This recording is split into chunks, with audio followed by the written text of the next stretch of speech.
cosa que...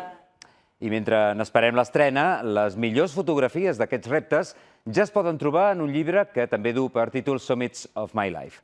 El Cerví, el Montblanc, la Concagua, l'Everest, imatges de vertigen i reflexions profundes d'aquesta gran aventura de Kilian Jornet.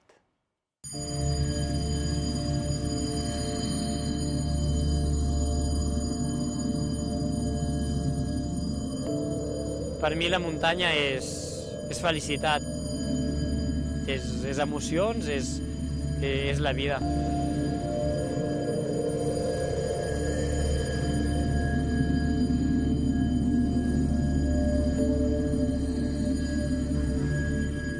La por d'existir, la por és important que hi sigui, perquè el tenir por és el que et fa prendre les decisions.